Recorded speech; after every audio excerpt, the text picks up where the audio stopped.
Muito bem, então a aula está sendo gravada a partir de agora, ok? Vou dar bom dia, né? A gente já conversou bastante, mas vou dar bom dia aqui na gravação. Bom dia a todos. Hoje é aula de epidemia, ok? Nora, Oi. ó, não.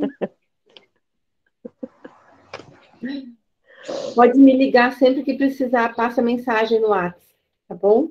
Tá bom, tá bom. Qualquer dúvida, por menor que seja, eu estou à disposição de vocês, tá bom? Não estou conseguindo resolver essa porcaria desse desafio. Passa um WhatsApp para mim. Vamos lá. Eu vou compartilhar com vocês aqui, tá?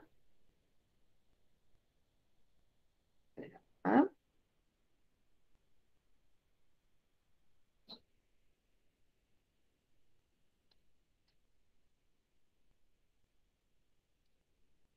Então, vamos lá.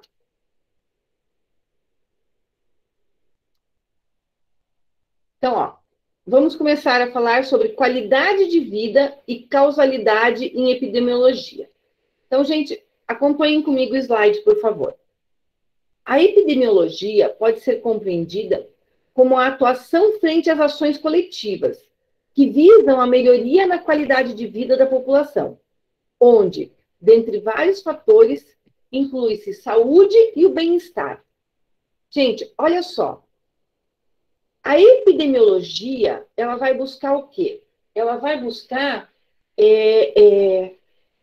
o coletivo. Mas ela vai buscar o que no coletivo? Ela vai buscar, acima de tudo, a qualidade de vida. Tá? Ela vai buscar a qualidade de vida não de um indivíduo, ela vai buscar a qualidade de vida da população, de um modo em geral, de todos. Tá? Então, ela vai buscar o coletivo. Mas quando a gente fala em qualidade de vida, a gente não pode pensar, por exemplo, em saúde. Ah, para ter qualidade de vida, eu tenho que ter saúde. Aham, é claro, eu tenho que ter saúde. Mas além de ter saúde, eu tenho que ter uma série de outras coisas. O bem-estar não é só saúde. Não é só estar saudável, estar com a pressão arterial boa, estar com a glicemia boa. Não. O bem-estar envolve uma série de outras coisas. Envolve a qualidade de vida como um todo. Por exemplo, a Nora está estressada com essa disciplina. Isso diminui a qualidade de vida da Nora, não diminui, Nora? Então, o que a gente tem que trazer? A gente tem que trazer o bem-estar como um todo, para que você fique bem. Não é um item, não é a saúde, é o todo, é o indivíduo como um todo. Mas a gente não está falando do indivíduo, a gente está falando da população. Então, é o bem-estar da população. A epidemiologia vai buscar os fatores, os critérios que influenciam na qualidade de vida da população. Ok? Muito bem. Qualquer dúvida, me interrompam. E se quiserem acrescentar alguma coisa, por favor, é uma aula participativa. Então, olha só. Inicialmente, o entendimento da aplicação epidemiológica se dava basicamente pelo combate a doenças transmissíveis, o que garantia, até então, a qualidade de vida da população. Contudo, com o passar do tempo, novos conceitos foram introduzidos ao tema. Então, primeiro pensava assim, doenças transmissíveis, né?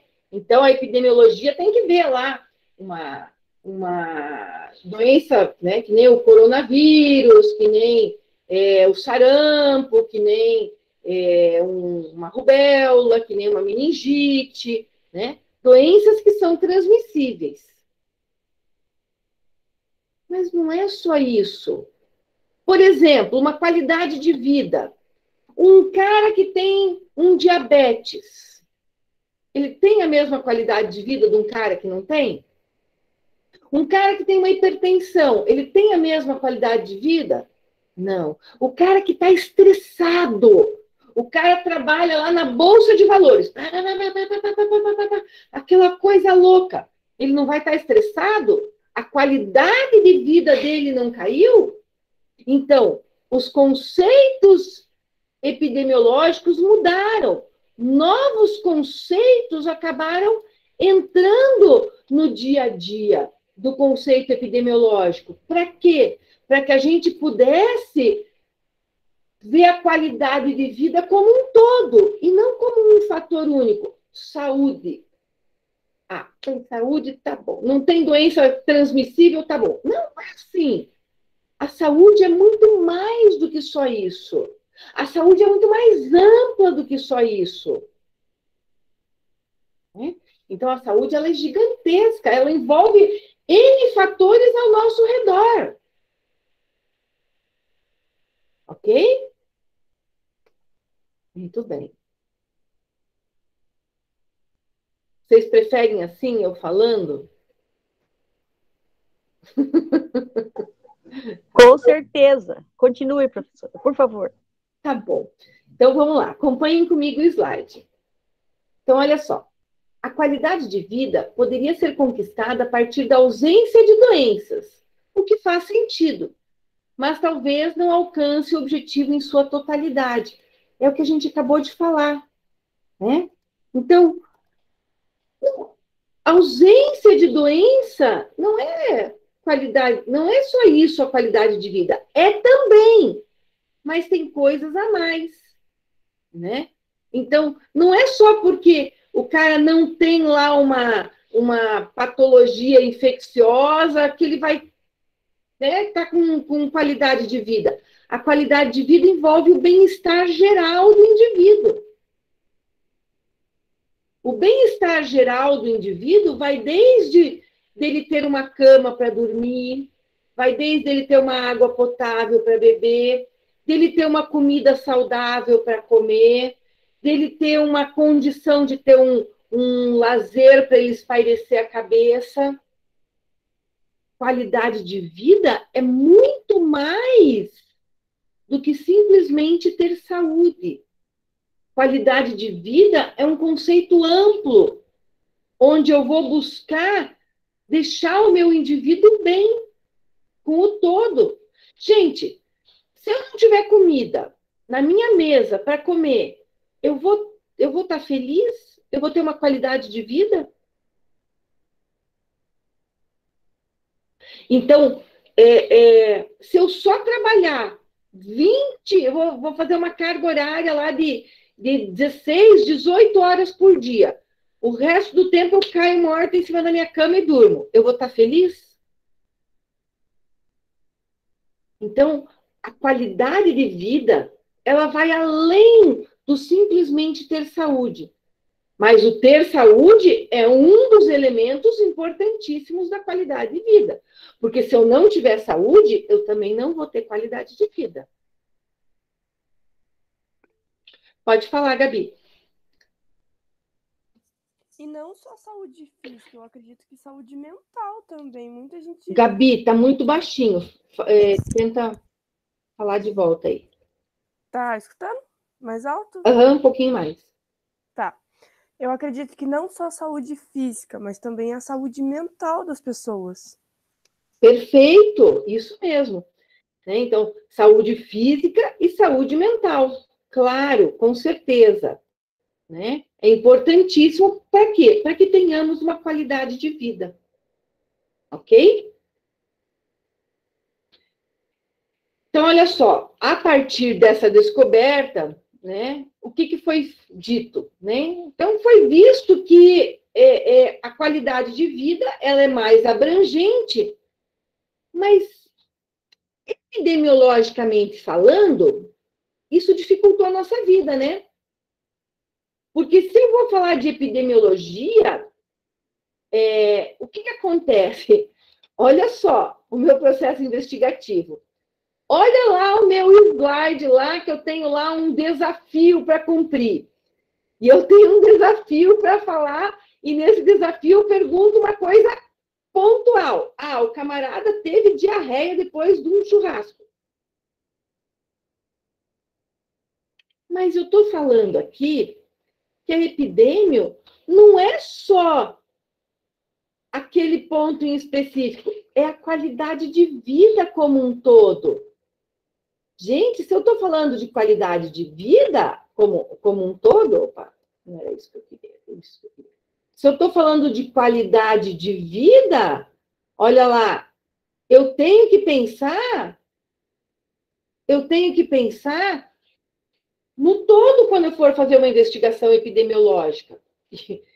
E pensar em saúde mental, no coletivo, pensar em bem-estar no coletivo, é uma coisa muito subjetiva. É um conceito subjetivo. E isso dificulta a nossa vida, concordam? Qual é a principal dificuldade do desafio? São essas questões subjetivas.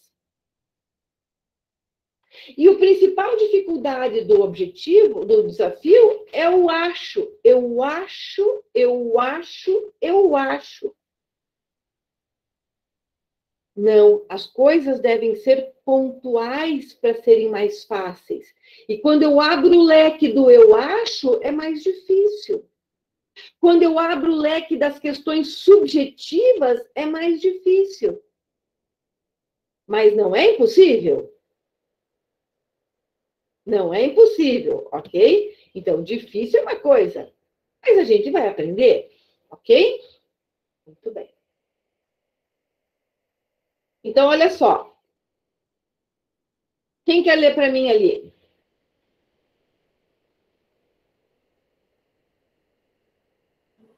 Eu posso ler aqui, professor. Por favor, Thales.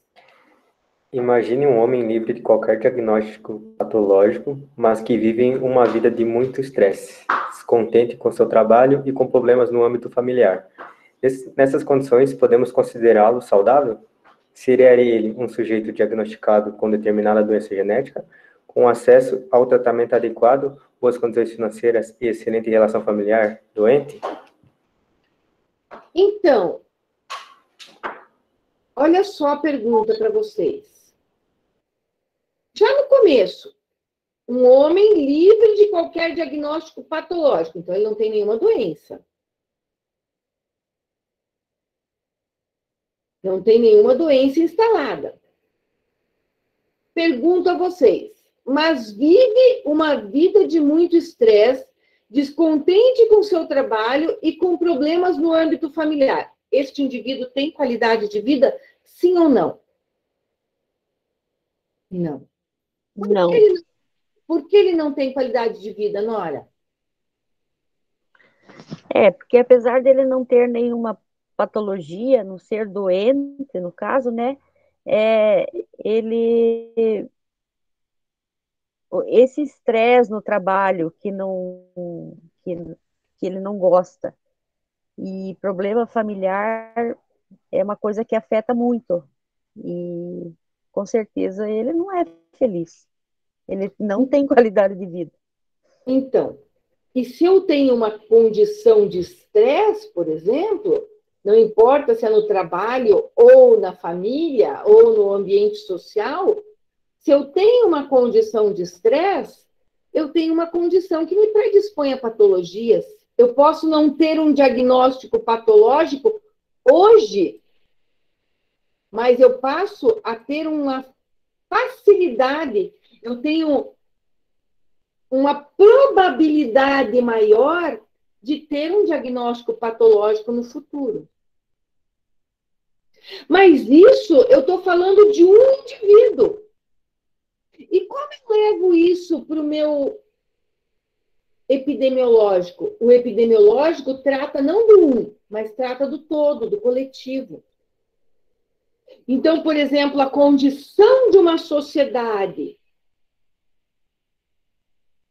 uma condição política numa determinada sociedade que faz com que aquela sociedade tenha que trabalhar, por exemplo, horas e horas e horas de trabalho, né? A gente vê determinadas sociedades em que tem um trabalho quase que escravo, né? Então, tudo isso influencia na qualidade de vida e predispõe a um diagnóstico patológico, por mais que ele ainda não tenha. Então, isso é uma questão epidemiológica, né? A qualidade de vida, que pode levar a uma condição de estresse, facilitando a ocorrência de um diagnóstico patológico, às vezes não em um indivíduo, mas no coletivo. A gente vê, por exemplo, sociedades em que o índice de suicídio é altíssimo. Por cobrança, por estresse. Por que determinadas sociedades têm um índice de suicídio maior do que em outras?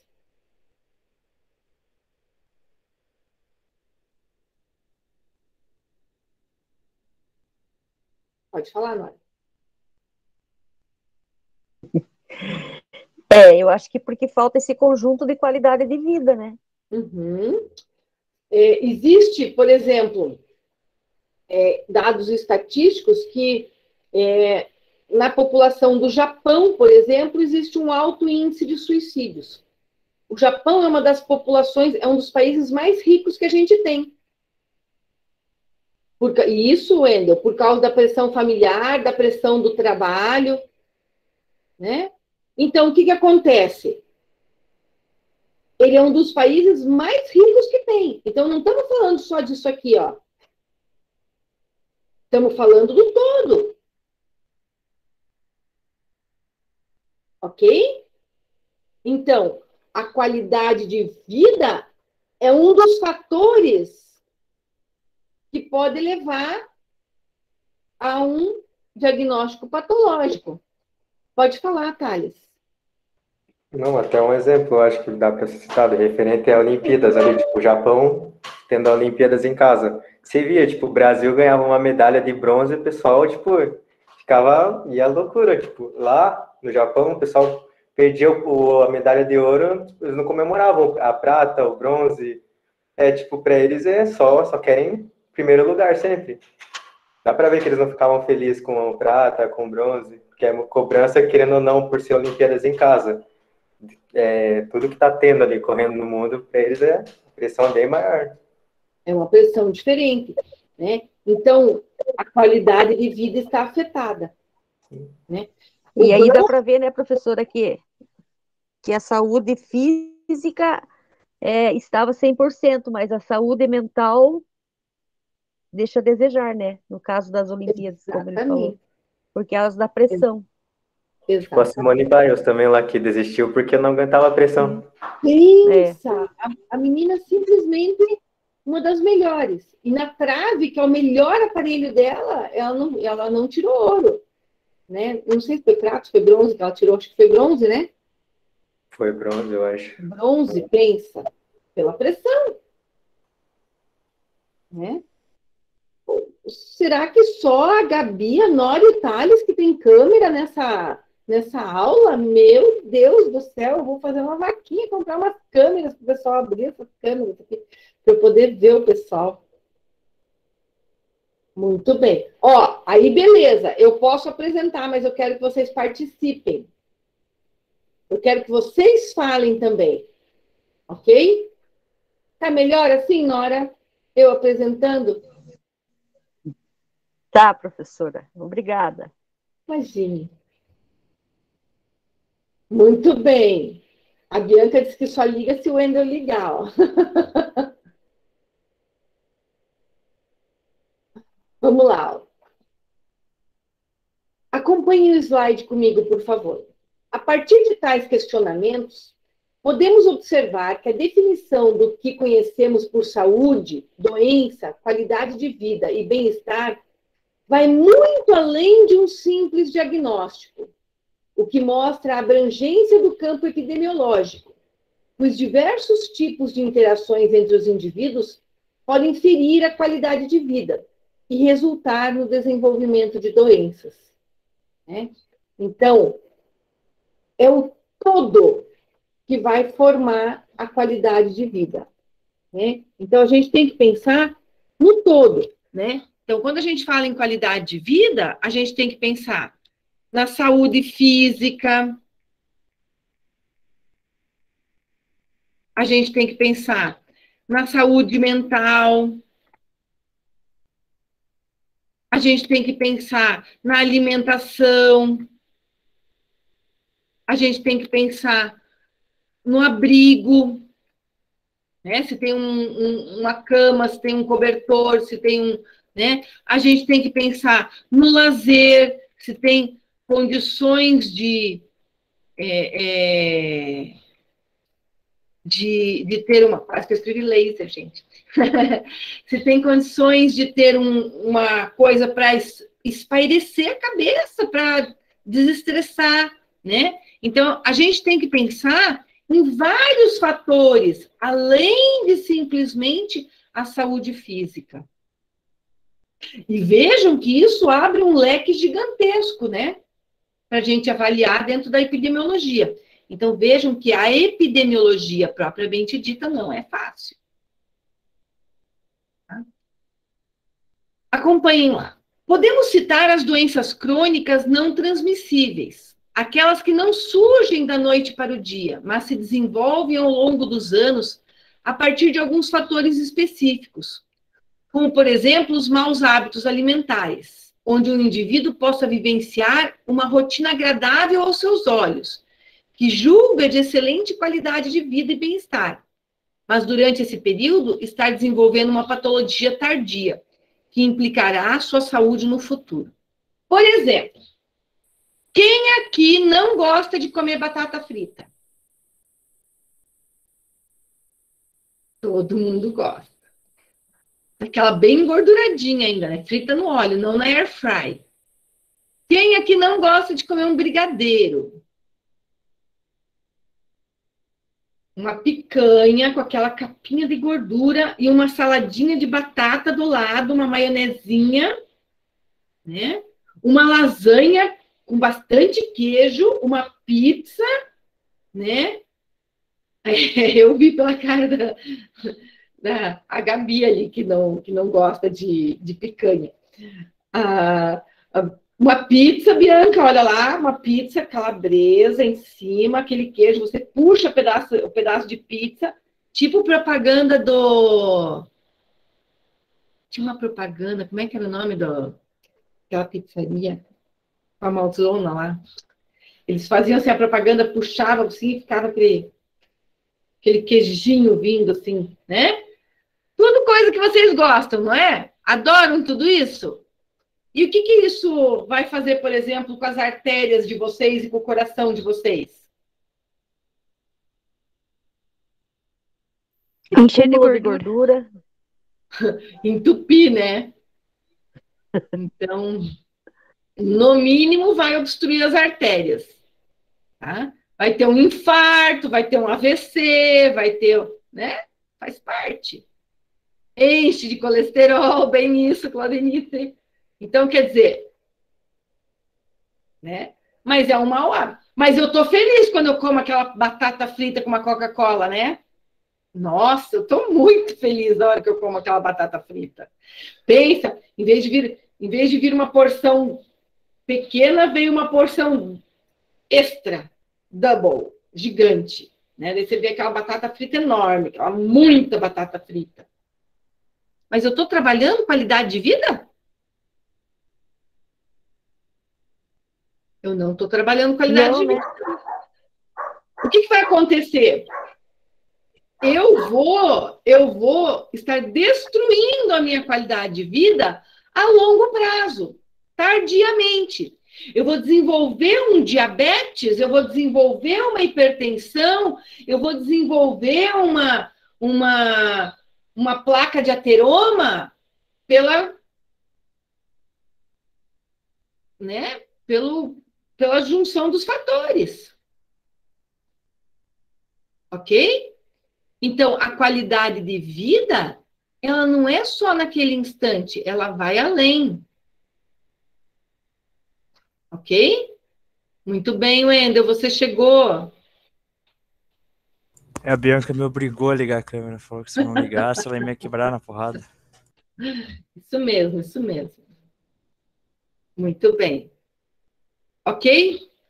Mas então, o que seria a qualidade de vida? O que pode garantir esse conceito?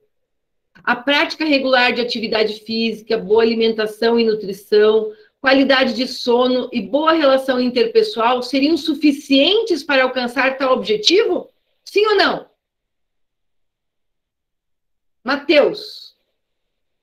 Ah, fala lá, Matheus. Professora, eu acho que testando, professora. É um começo, né? É um começo. Mas é claro que vem outros fatores agregando, mas estes fatores aqui são fatores importantes, que a gente não pode desconsiderar. A gente não pode esquecer. Gente, teve a pandemia, né? A gente ainda está no final dessa pandemia, mas teve a pandemia. O que mais se falou durante a pandemia, além do lavar a mão, passar álcool, proteger do coronavírus? Saúde mental. Saúde mental. Gente, as crianças foram os mais prejudicados. Porque o adulto saiu para trabalhar. Gente, a gente não podia ficar em casa, né? Quem trabalha saiu para trabalhar, não saiu para trabalhar? Com pandemia, sem pandemia, né? Tinha que trabalhar. Eu não podia deixar de atender meus pacientes. A aula eu dei online, mas meus pacientes eu fui atender. E aí? As crianças ficaram dentro de casa. As crianças não saíram de casa para ir para a aula. Não saíram de casa nem para ir no parque, porque não podia. A gente, aqui em casa, a gente ia lá para a serra, passear, sair, dar uma volta. Porque daí não tinha ninguém. O índice de crianças tomando medicamentos anti-ansiolíticos cresceu em mais de 200%. Sabiam disso? Crianças e adolescentes. Muito alto, né, professora Sims? Altíssimo, Nora. Altíssimo. É isso aí, ó, os brinquedos que estão lançando agora, um monte deles é anti-estresse, né? É bolinha para apertar, é botãozinho de apertar, que fica tec, tec, tec, tec, tec, tec, tec, para tentar desestressar essa criançada. As crianças entraram em surto de ansiedade. Coletivo.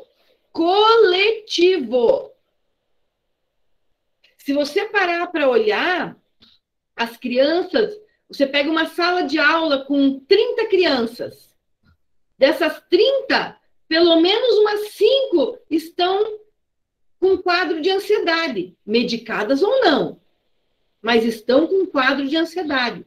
Aumentaram de peso, estão comendo compulsivamente, não é excessivamente, é compulsivamente, estão com distúrbios do sono, estão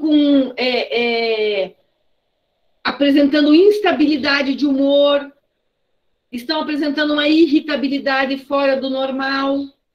Por quê? Por que tudo isso? Pelo confinamento que elas foram obrigadas a fazer. Professora, Meu filho é professor de educação física e ele falou que os alunos dele estão tudo duro e irritado, que não Exatamente, fizeram nenhum exercício em casa e voltaram tudo irritado para a aula. exatamente, Diz que né? aqueles que gostavam muito de jogar bola, futebol, essas coisas, também nem querem mais. Agora eles estão querendo outras coisas. Diz que está bem complicado, assim, a volta das aulas com Tá as bem crianças. complicada, exatamente. Tá? Então, o que que acontece? Isso é uma outra situação. Agora é só Free Fire. Bem por aí. Então, olha só, agora, além da pandemia de coronavírus, a gente tem uma outra pandemia, que é a pandemia da ansiedade nas crianças e nos adolescentes. E não é numa região, não é aqui no Brasil, é no mundo inteiro. É mundial. Claro que conforme vai liberando, a gente tem países, né? Tem países que já tá livre, não precisa mais usar máscara, né? Mas a máscara é uma opressão, a máscara é uma opressão, fica lá, né? Pensa para a criança fazer educação física, Nora, com a máscara na frente. Eu recebi um videozinho do WhatsApp, não sei se vocês receberam, faz tempinho já. Num país, acho que se eu não me engano, eu não tenho certeza, era em Israel. Aí a professora entrou na sala, tal, as crianças todas bonitinhas de máscara, né? E daí a professora falou assim: atenção, eu tenho um comunicado importante. A partir de agora, não precisa mais usar máscara na sala de aula. Né? Foi aquela festa, aquela alegria das crianças. Por quê? Qualidade de vida, estresse, entendeu? Então, isso faz parte, ok? Muito bem. Vejam que eu coloquei. Então, ó, são parâmetros de qualidade de vida. Vou ler de novo esse slide para vocês para fazer o link com o próximo, ok? Mas então, o que seria qualidade de vida? O que pode garantir esse conceito? A prática regular de atividade física, boa alimentação e nutrição, qualidade de sono e boa relação interpessoal seriam suficientes para alcançar tal objetivo? Não é só isso, né? Tem mais coisa. Certamente, tais parâmetros são exemplos de bons hábitos que contribuem para a qualidade de vida da população. Contudo, existem mais implicações subjetivas que geram desafios para a epidemiologia. Compreender a complexidade, compreender a complexidade dos conceitos de qualidade de vida e o equilíbrio entre saúde e doença.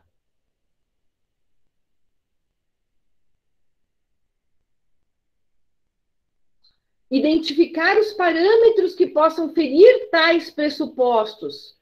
Traçar estratégias para a prevenção e controle de enfermidades e promover a saúde e o bem-estar da população fazem parte do árduo trabalho da epidemiologia. Ok? Então, o que a gente vai buscar? A gente vai buscar não só a saúde, mas a gente vai buscar a qualidade de vida. Então, o que eu vou buscar? Eu vou buscar a saúde e eu vou buscar a qualidade de vida. Porque isso vai refletir no indivíduo efetivamente saudável. Ok? Então, vou acrescentar lá, ó. O que a epidemiologia busca?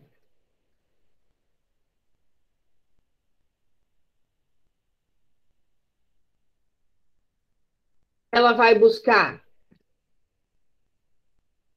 saúde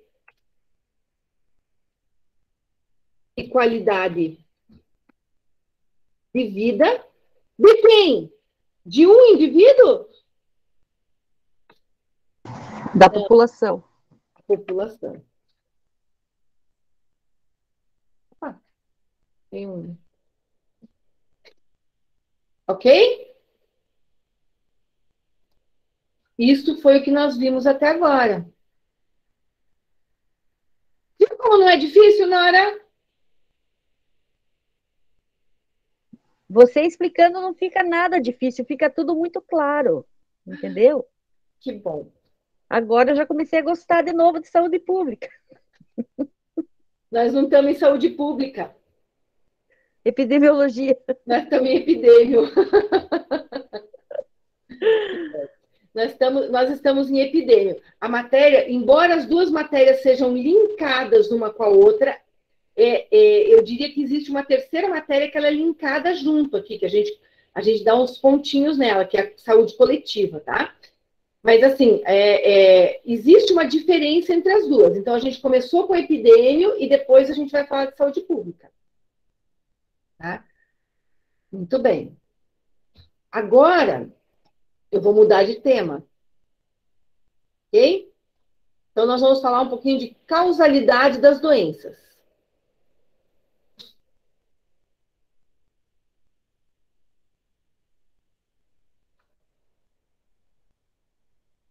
Que bom, Jefferson. Então, vejam lá. Acompanhem comigo os slides. Apesar da complexidade do diagnóstico das doenças, do ponto de vista clínico, a causa de determinada patologia, ó, é isso que a gente vai falar aqui, ó. Causa. Ok? Vou pôr em vermelhinho para vocês. Causa de determinada patologia pode ser descoberta a partir da anamnese junto ao paciente, uma vez que ali se investiga exclusivamente o indivíduo. Né? Então, olha o que acontece. Eu vou pegar um indivíduo e eu vou perguntar, né? Ah, então tá, o cara tá lá com uma angina. Ele chegou no médico lá com angina dor no peito. E o médico começa a ver. Ah, hábitos alimentares,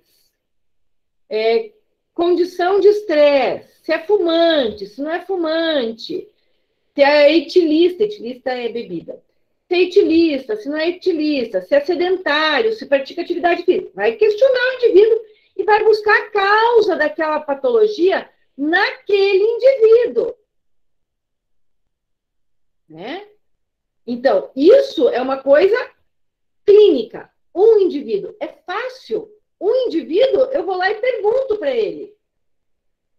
E eu vou descobrir a causa da doença dele. Eu vou descobrir, tem uma palavra, eu vou descobrir a etiologia da doença. Tá? Etiologia significa, é o termo chique para falar causa. Tá? Então, etiologia é a causa, a origem da doença. Algumas doenças, né, a gente não sabe qual é a causa. Pode ter isso? Pode, claro que pode. Mas a grande maioria, a gente vai descobrindo a causa delas. Né? Um indivíduo. Já a epidemiologia vai buscar do todo. Então, olhem lá. Já no campo epidemiológico, é necessária a aplicação de estratégias metodológicas de pesquisa para a identificação e da associação entre supostas causas, considerando fatores de risco e a influência sobre a saúde da população. Por exemplo, coronavírus. Começou a pandemia. A gente sabia como era transmitido? Não. Não. A gente teve que pesquisar. Hoje a gente sabe que a maior transmissão 90% da transmissão se dá por gotículas, né, de saliva, que a gente acaba entrando em contato com as mãos, porque as mãos vão nos olhos, no nariz e na boca, ou diretamente com olhos, nariz e boca, né? Hoje a gente sabe que essa é a maior fonte de transmissão. Mas para chegar aí, teve que ser feita uma série de identificações, uma série de pesquisas. A gente sabe que os objetos, né? Então, aqui, ó, vou mostrar um objeto aqui, ó. É a tela do computador. Um objeto, ele vai ter menos chance de contaminar. O vírus não vai ficar tanto tempo ali para que tenha uma contaminação efetiva. Tem o risco? Tem, mas é menor. O maior risco é o direto. Para chegar nesta descoberta, para chegar nesse ponto, teve que fazer muita pesquisa. No começo era assim, meu Deus, como é que transmite? Não foi assim? Meu Deus, como? Não posso tocar em nada. Não se toca em nada, né? Eu saía para atender, eu ia atender meus pacientes. Gente, meus pacientes são todos acamados, né? Pensa, eu saía de luva, de máscara, o escudo, jaleco, trocava de jaleco a cada paciente. No final do dia, todos os dias eu tinha uma máquina de jaleco para lavar.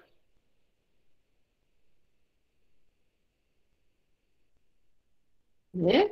Então, assim, mas os estudos foram dizendo que o índice de contaminação é maior, né, por essa região.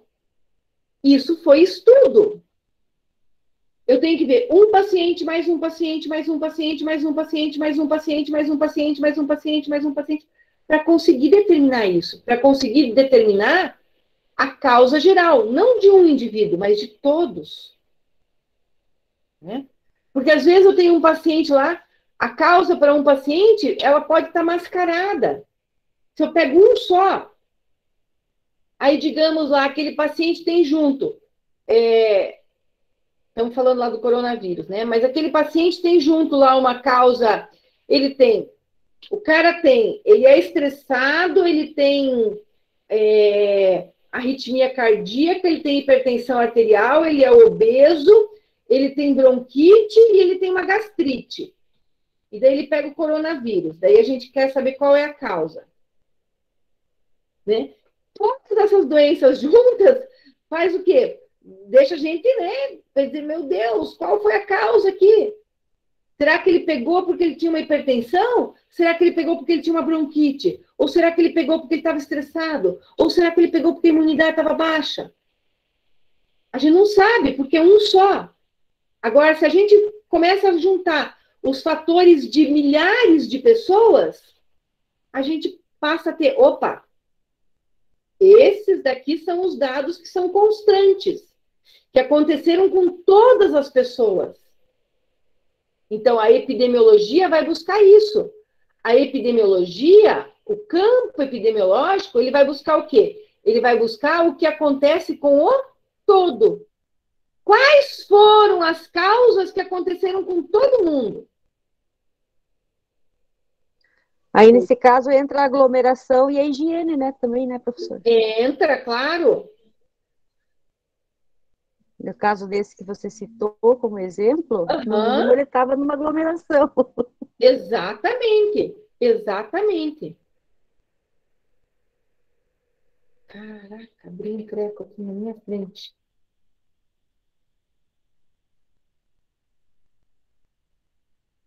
Bom, aqui, ó. Vamos ver lá, o Jefferson comentou alguma coisa. Vamos lá, Jeff. No começo da pandemia, eu lavava minha roupa só trabalho todos os plantões. tinha uma caixa fora da casa que a gente colocava roupa que usava na rua, com muito medo de pegar e passar para a família. Pois eu e minha esposa somos da área da saúde, bem isso. Né? Hoje a gente já deu uma relaxada nesse ponto, mas a gente mantém o distanciamento, a gente mantém as mãos, a gente usa máscara. E com essas medidas, por enquanto, pelo menos aqui em casa, a gente conseguiu, né, estar bem. Né? Que é o que...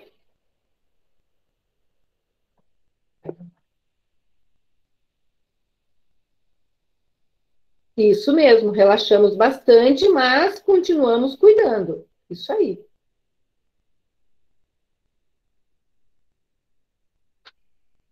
Mesmo com a maioria da vacina, com toda vacina, mesmo com a maioria da família com toda vacina. Muito bem. Isso mesmo, tá certíssimo. Bom, vamos adelante.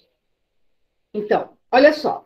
Causa se define. A Claudinice, só um pouquinho lá. Vamos ver o que a Claudinice falou. Hoje a população perdeu o medo da Covid. Não é para perder o medo da Covid.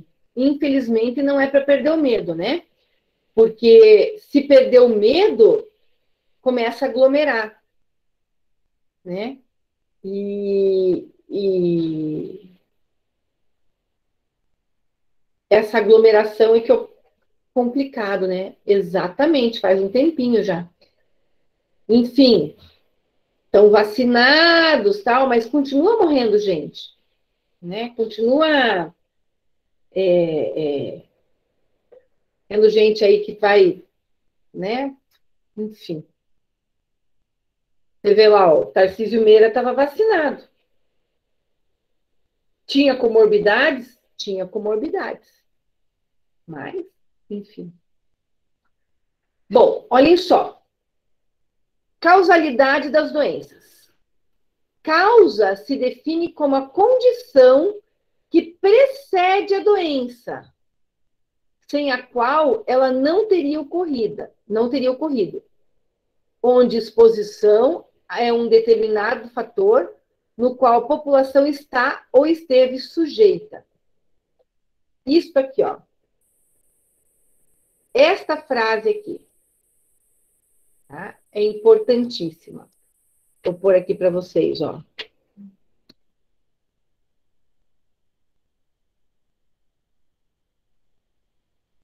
Ok? Então, causa é o que veio antes. É o que veio antes da doença.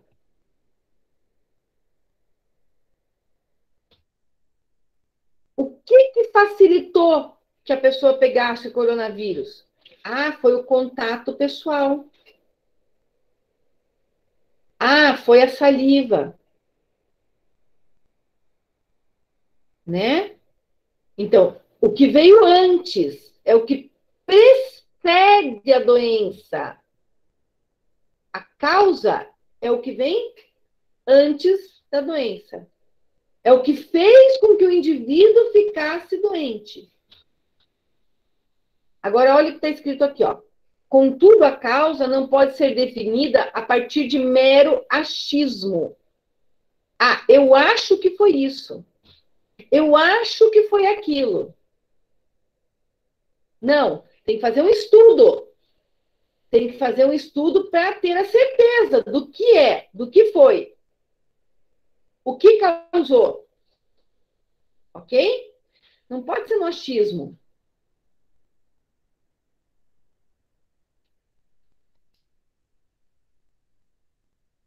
Dentre alguns modelos propostos ao longo da história, existe um modelo chamado causalidade de Hill. Tá? Causalidade de Hill foi um cara que foi lá e verificou alguns dos fatores que a gente deveria olhar. Ele foi lá e disse assim, olha, para a gente conseguir descobrir a causa, a gente tem que olhar algumas coisas para sair do achismo. Então, ó, força da associação.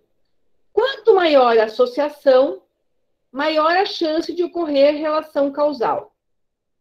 Poxa, é uma doença respiratória, né? É uma doença que atinge os pulmões. Então, a causa deve estar ligada à condição respiratória, quem sabe secreção, quem sabe contágio de saliva, de mão, né? Qual é a associação? Né? Então, vamos associar esses fatores para a gente chegar lá. Consistência ou replicação.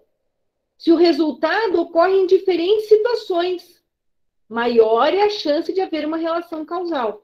Então, o resultado vai ocorrer em diferentes situações, né? O camarada que está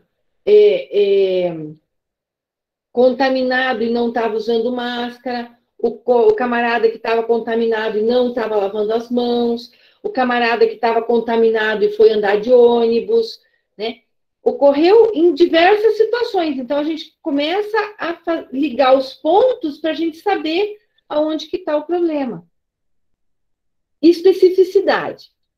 Se determinada causa possui um único efeito e o efeito possui uma única causa. Opa, vamos ser bem específicos, né? Então, vamos investigar a mão. Vamos investigar a máscara. Vamos investigar a aglomeração. Então, primeiro a gente... Opa, perdão. Primeiro a gente foi para o geral, e depois a gente vai investigar de um por um, para ser bem específico, para ver se aquele é importante. Para ver se aquele item vai realmente ser um fator determinante. Temporalidade. A causa deve preceder o efeito. O efeito é a doença, tá? E a causa é o que causou a doença. Então, a causa deve vir antes. Né? Ah, o camarada tá... Qual que é o efeito? Lá no desafio, vocês tinham lá a diarreia depois do churrasco. A causa foi a maionese. O efeito foi a diarreia, correto? Se a diarreia vier antes, a maionese não vai ser a causa. Concordam? Muito bem. Gradiente biológico. A relação dose e resposta. Quanto maior a exposição, maior o efeito. Então, eu vou lá e eu vou comer um tequinho assim, ó, né? Um tequinho de nada, assim, bem pouquinho de maionese. Não, eu vou comer um balde de maionese contaminada. Quem será que vai ter mais reação? Quem comeu um tiquinho ou quem comeu um balde? Balde. Né? Quem se expor mais vai ter uma resposta, vai ter um efeito maior. Plausibilidade biológica. Se a associação existente são relatadas em outros estudos. Várias pessoas vão estar estudando a mesma coisa. Será que esses estudos estão indo todos na mesma direção ou tem alguém que está indo numa direção contrária? Né? Todo mundo está dizendo que a contaminação do coronavírus se dá pelas mãos, se dá pela secreção, né? Agora, o Zezinho lá sei lá eu, país XYZ, resolveu pesquisar se a unha encravada tinha alguma relação com o coronavírus. Que é isso, né? Então, não tem nada a ver. Então, vamos lá, plausibilidade. Tem que ser plausível, tem que ter coerência no que está estudando. Não adianta ser incoerente. Ah, eu quero achar a coisa mais absurda do mundo e fazer a ligação, porque daí eu vou provar que... Não, que isso? Vamos ser coerentes no que a gente está falando. Vamos procurar, né? Dentro do que tem relação. Não vai procurar chifre em cabeça de cavalo. Tá? Coerência. se há consistência e plausibilidade da associação, ou seja, se não apresenta conflito com resultados atuais. Né? É a mesma coisa que a gente falou. Evidência experimental. Se existem ensaios clínicos comprovando a associação. Gente, quanto mais teste houver, melhor. Tá? Analogia. Se a associação é semelhante a outras já conhecidas. Gente, poxa, o coronavírus, a gente pode associar, por exemplo, a contaminação dele. Como é uma questão respiratória, a gente pode associar ele, por exemplo, a gripes e resfriados, né? Então, vamos partir daí a nossa pesquisa. Vamos fazer uma analogia com outros. Comparar com outras patologias respiratórias. E daí a gente consegue montar uma relação coerente. Ok?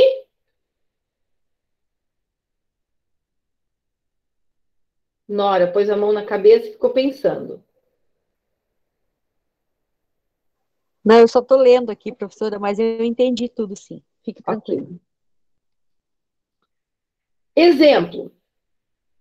Tá? Imagine que seu colega lhe relata alguns sintomas que esteja sentindo, como febre, dores abdominais, diarreia e mal-estar. Em seguida, ele explica a causa desses efeitos, associando-os com determinado alimento contaminado que consumiu. Ao questioná-lo como tinha conhecimento acerca da real causa do incidente, ele responde que isso seria a única possibilidade que visualizou como explicação. Observe que, no caso em questão, a relação causa-efeito está baseada em uma mera crença individual. Equívoco que pode trazer falsas interpretações do real problema e acarretar danos futuros. Afinal, os sintomas descritos pelo colega poderiam ser oriundos de vários outros fatores. Gente, assim, ó, eu vou num restaurante e depois do restaurante eu passei mal. Eu digo, só pode ser aquela maionese lá que eu comi. É a minha achologia, eu tô achando que é isso. Mas será que realmente é essa a causa? Será que realmente essa vai ser a causa? Se várias pessoas tiverem feito isso e tiveram o mesmo efeito, beleza. Aí existe uma comprovação. Aí eu fui lá e vi que ocorreu uma repetição, né? Agora, aqui não. Foi isso, só pode ser isso. Quantas vezes a gente já não fez isso, né, gente? Ai, tô passando mal. Ai, acho que foi aquela coxinha que eu comi. Né? Quem já não fez isso? Cadê a comprovação? A epidemiologia não pode ser nessa... O que você não sabe, Wendel? A Bianca não me pagou a coxinha ainda. Coxinha de farofa, lá da Lapa. Muito bom, gente.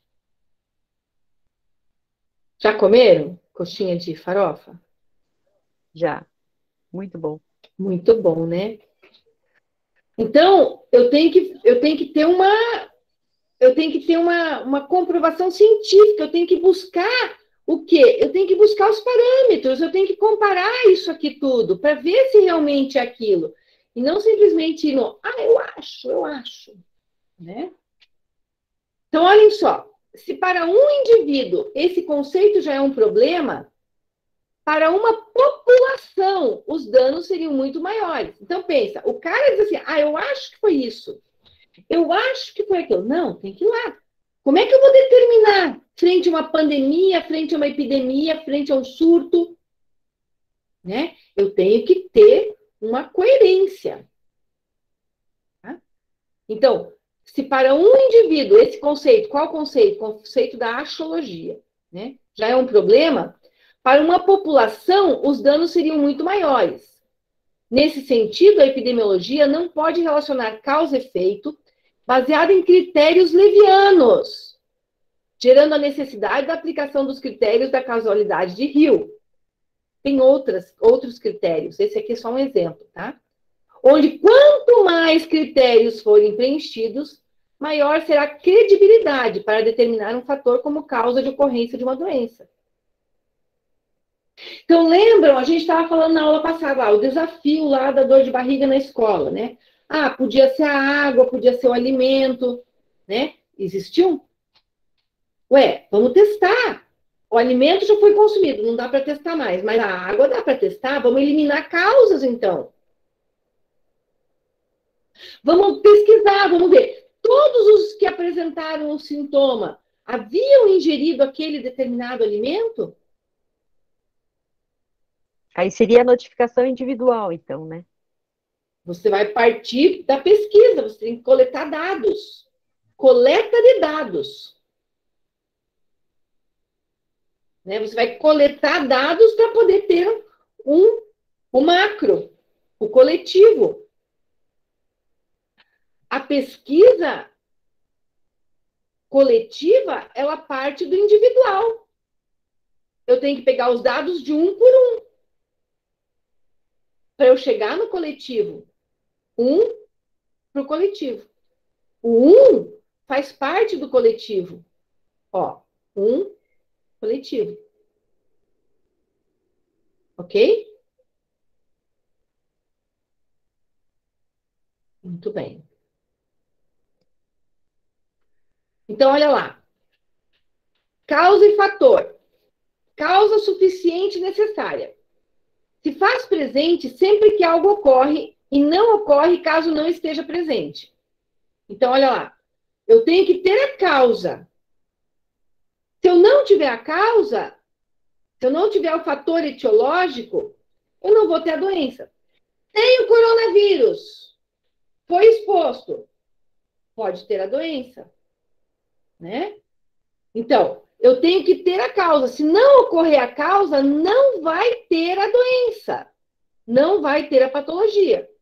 Por exemplo, a trissomia do cromossomo 21. Tem a trissomia, vai ter a doença. Não tem a trissomia, não vai ter a doença. Simples assim. Houve a causa? Qual é a causa? Três cromossomos 21. Ao invés de terem 2, vai ter 3. Síndrome de Down. Tem outras trissomias por aí, né? Pegamos a de Down, que é a mais conhecida. Então, se tem, vai ser suficiente.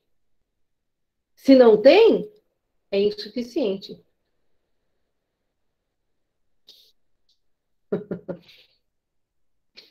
Ok? Então, causa suficiente e necessária. Então, ela é necessária, porque se não tiver a trissomia, não vai ter a síndrome. E é suficiente. Tem a trissomia. Pronto. Tem a doença. Causa necessária, mas não suficiente.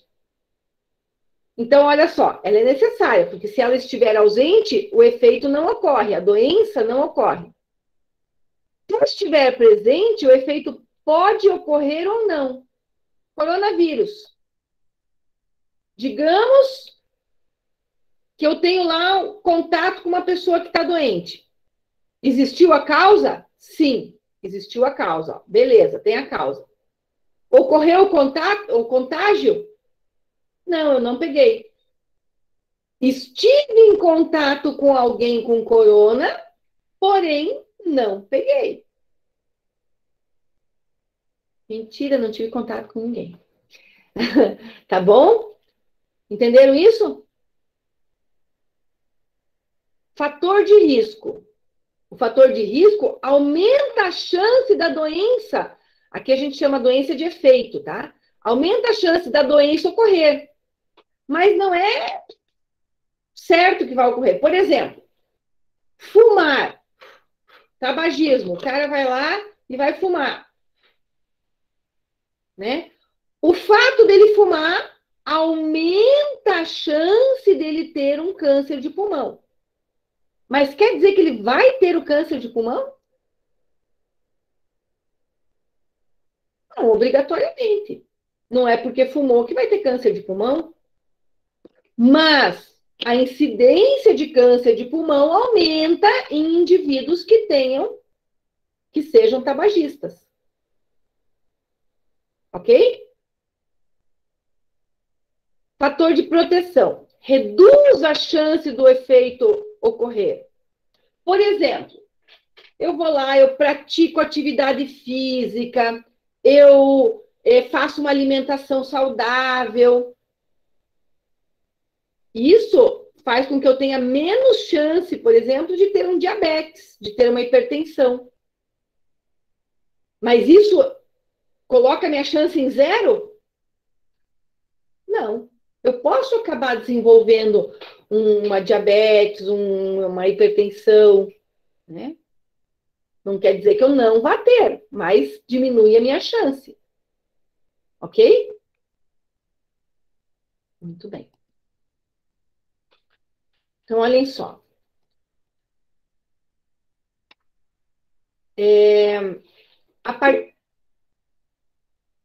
Claro que isso é de organismo para organismo. Mas a gente sabe que são fatores de risco, né, Jefferson? Então, por exemplo, se eu for obesa, sedentária, comer muito sal, muito sódio, comer muito brigadeiro todo dia, muita batata frita e Coca-Cola, alimentação do dia, batata frita com miojo, Coca-Cola e brigadeiro. De tarde, coxinha. Né? O que acontece? A chance de eu desenvolver uma dessas patologias é bem maior. Claro que tem o meu fator genético, que vai influenciar, né? Tem outros itens. Por exemplo, Churchill fumava na média 12 charutos por dia e morreu com 90 anos sem câncer de pulmão. Né? Cada um reage de uma forma, com certeza. Tem, né, tem as condições de cada indivíduo. Perfeito, Jefferson. Isso do fator genético influencia bastante. Muito, muito, muito. Ele era um ET, predisposição. Bem isso, claro, com certeza. Né? Então, vamos lá. Ó. A partir desse entendimento, é possível perceber que muitas são as possibilidades de causa para diversos efeitos. O que se faz necessário a atuação com a devida cautela para a determinação delas, sob o risco de erro, tanto para o diagnóstico quanto para a estratégia de ação frente ao problema. Um diagnóstico equivocado leva a um tratamento equivocado, sob pena do agravamento da doença, o que em escala coletiva pode repercutir em diversos danos à população. Gente, é assim, ó. O cara foi lá, o que a gente brincou que o cara falava? Do unha encravada. Né? A gente brincou falando que a unha encravada era a causa lá da doença, de uma determinada doença respiratória. Não tem nada a ver. Nada a ver. Mas o cara foi lá e fez um estudo e comprovou isso. E daí todo mundo começa a voltar o seu tratamento para essa área equivocada, percebem? Isso pode causar um atraso no tratamento, um atraso no prejuízo. Né? Temos um aluno novo aí, Nora.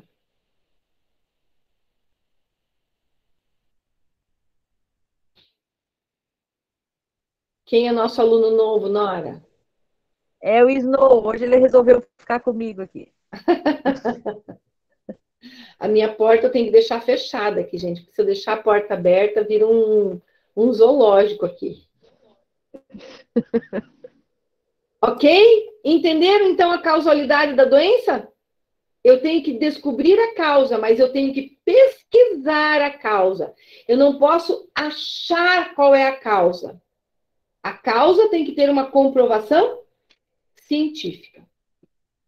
Ok? Beleza? Vou mudar de tema. Beleza. Entenderam esse tópico? Muito bem. Sim. Demografia aplicada à saúde. O que é demografia?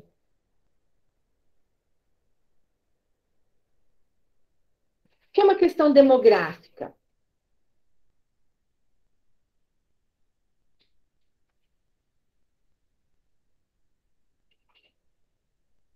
Vamos lá. Vamos ler o slide juntos, então.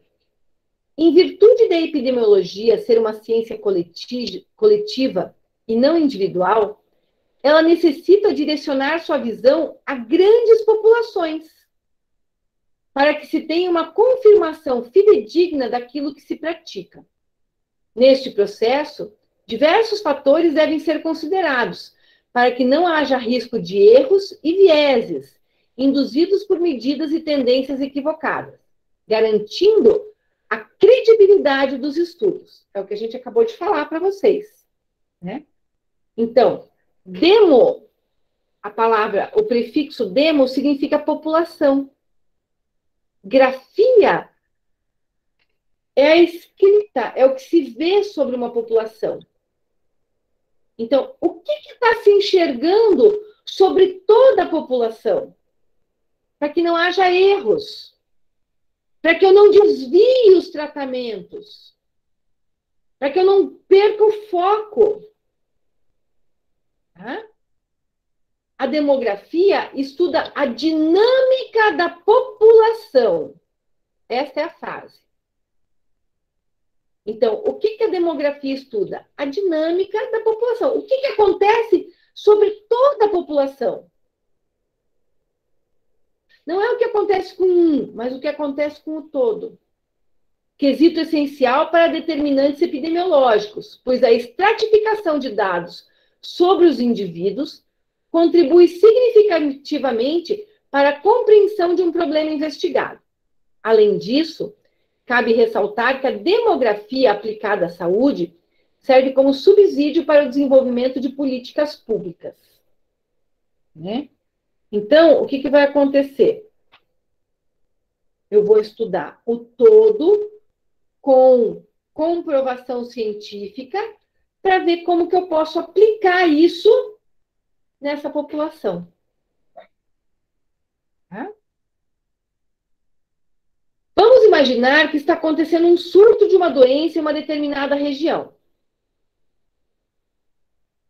Os investigadores, inicialmente desprovidos de dados, construíram hipóteses, das quais poderiam ser fomentadas ou descartadas a partir dos índices demográficos. O que são os índices demográficos? São as pesquisas, são os dados. Quantos tem uma doença X, tem uma doença nova que é a doença X. Quantos dos pacientes que têm a doença X tiveram coriza? Quantos dos pacientes que tiveram a doença X tiveram dificuldade respiratória? Quantos dos pacientes que tiveram doença X tiveram vômito? Quantos dos pacientes que tiveram a doença X tiveram diarreia? Dados. Ok? E eu vou, poxa, dos 1000 pacientes que tiveram a doença X, 2 tiveram diarreia. Mas, dos 1000 que tiveram a doença X, 700 tiveram dificuldade respiratória. Opa! Esse é um dado significativo. Concordam? Os efeitos vivenciados no surto estariam atrelados a uma região específica? Isso aconteceu aqui em Curitiba, só aqui em Curitiba, ou aconteceu também na região metropolitana, ou aconteceu lá no oeste do Paraná também, lá em Cascavel, Toledo, ou aconteceu lá no Tocantins, na Amazônia? É só numa região ou foi espalhado? Afetou mais as mulheres? Afetou mais os homens ou afetou ambos os sexos? Afetou mais os jovens ou mais os idosos? Ou pegou só as criancinhas? Ou pegou só as gestantes? Então, pesquisar pesquisar os padrões, pesquisar os fatores. Ok? Isto é a coleta de dados. Isto é a demografia aplicada à saúde. Contudo, antes de podermos investigar tais pressupostos, é preciso conhecer a população.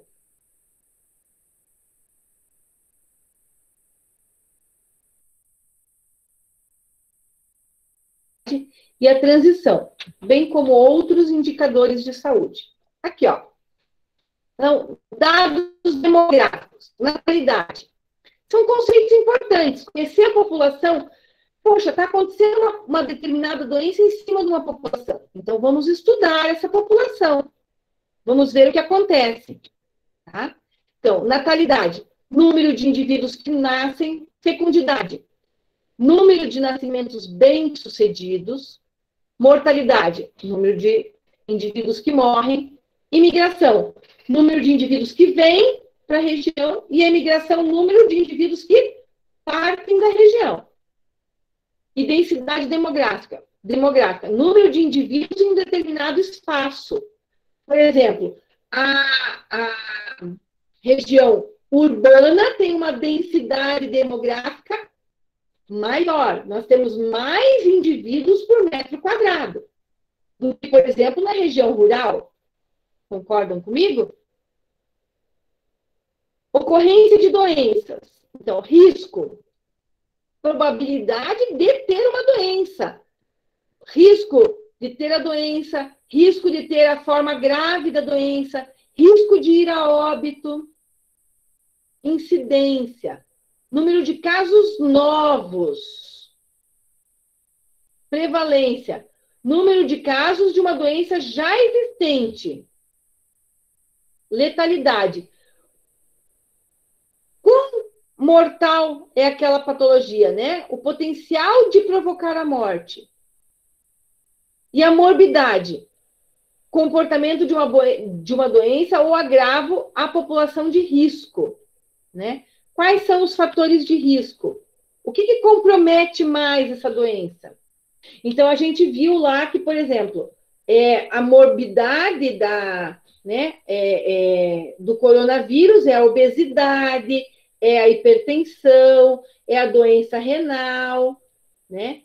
Então, tanto que fala-se, comorbidades. Quais são as comorbidades que afetam o coronavírus? Por quê? Porque morbidades são os fatores de agravo. Ok? Para fechar. Em meio aos dados demográficos coletados da população, é possível aplicar conceitos estatísticos. Então, eu vou pegar os dados demográficos e vou fazer o que com eles? Vou aplicar estatística. Vou aplicar uma estatística. E com isso, eu vou auxiliar a minha investigação. Né? Para que eu tenha para que eu possa olhar para aquela doença e enxergar o que está acontecendo. Né? Então, segundo parágrafo. Logo, na epidemiologia, utilizamos diversas formas para aferir o nível de vida e saúde da população. Contudo, mesmo com o uso de índices e coeficientes, a subjetividade da definição de saúde e doença gera discussão e questionamento acerca destes indicadores, o que nos leva a medir a doença mais do que a saúde. É mais fácil medir a doença do que medir a saúde. Por que é mais fácil medir a doença? Porque a doença, eu vou lá e vou ver se tem dor no peito, se tem pressão alta, se tem diabetes. Quanto tem de pressão alta? Quanto tem de diabetes? Se tem dor de estômago, se tem diarreia. Entendeu? Eu consigo medir isso. Agora, os indicadores de saúde são mais difíceis. Se tem lazer, se tem comida saudável, se tem um agasalho. É difícil medir isso. Então, a gente acaba acaba medindo mais a doença do que a saúde.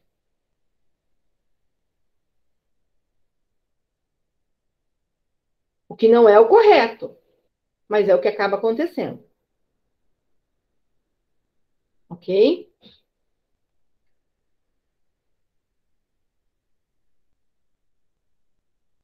Dúvidas?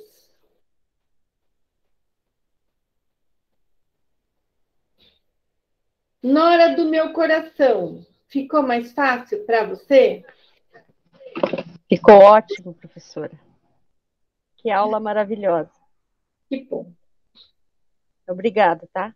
Imagine. Desculpa aí, mas eu precisava desabafar hoje. Eu estava engasgada. Eu acho que todos nós somos adultos, Nora. E a gente pode conversar. Não é porque eu sou professora que eu não posso conversar com vocês. Eu posso conversar bem de boa. Então, E quando uma coisa não está legal, ok. a gente tem que conversar.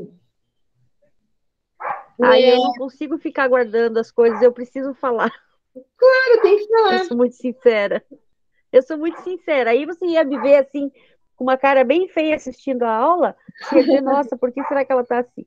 Mas é verdade, transparece, entendeu? Nora, você conseguiu A achar minha o insatisfação, conteúdo? infelizmente. Você conseguiu achar o conteúdo lá? No AVA? Eu achei muita coisa. Não, no AVA tem alguma coisa que está ali, imprima livro, mas não imprime. Tá, eu vou mostrar, eu vou clicar numa aba aqui, ó. Eu vou pedir um minutinho aqui. Eu ia trabalhar um outro tópico com vocês ainda, mas a gente acabou se delongando, eu deixo esse tópico para a próxima aula, sem problemas. E eu quero mostrar aqui, ó, eu vou abrir o meu Google aqui, espera lá, eu vou entrar na minha página aqui da Uniandrade, só um pouquinho, que eu vou mostrar para vocês aonde que está o material. Só deixa eu abrir aqui, tá?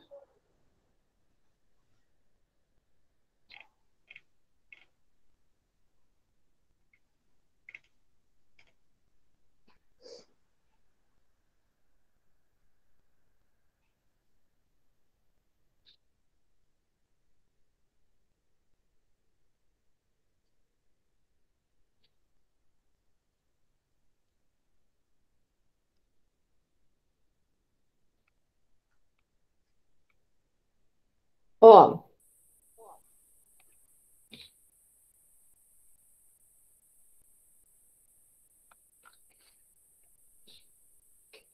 Parará. Deixa eu abrir vocês aqui. Deixa eu ver se eu consigo compartilhar ali a minha tela aqui com vocês. Aqui, ó.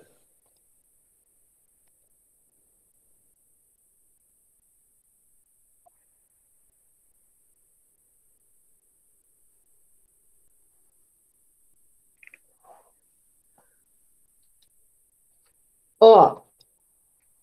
Deixa eu deixar ela grande. Vocês estão vendo aqui a minha tela? Sim. Então, eu tô aqui, ó, por exemplo, eu tô na segunda semana, tá? Olha lá. Então, tem lá material de estudo. Então, tem lá aula 3, tá? Então, na aula 3 tem imprimo livro. Se você clicar em imprimo livro, não vai aparecer nada. Mas se você vier aqui, ó, epidemiologia descritiva, e você clicar ali, ó, ele demora um pouquinho, ó, ele vem aqui, ó, ele abre o material, aí você vem no acessar, aí você vem no livro didático, e daí você vem no clique aqui.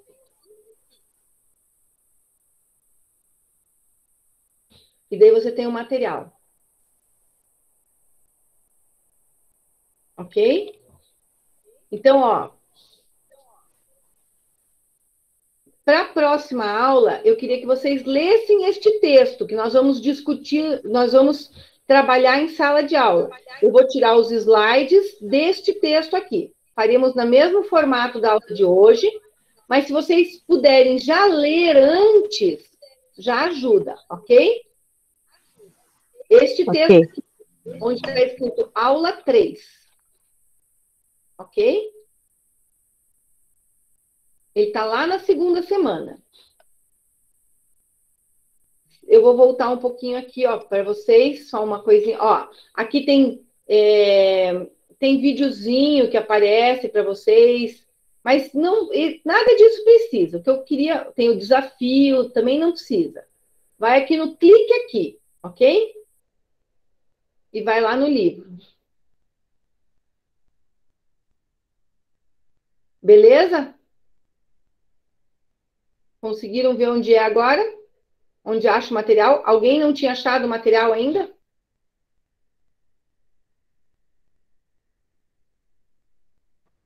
Eu não Eu sabia não que tinha tinha lá achado. também. O meu dava o mesmo problema que a Nora tinha falado. Você entrava no material, não tinha material. Tá, então ali vocês encontram o material, ok? É que é meio. Eu também demorei para descobrir onde estava o material, gente. Eu fucei bastante ali para descobrir o material, tá? Mas não se preocupem, o material está ali, né? Então vocês podem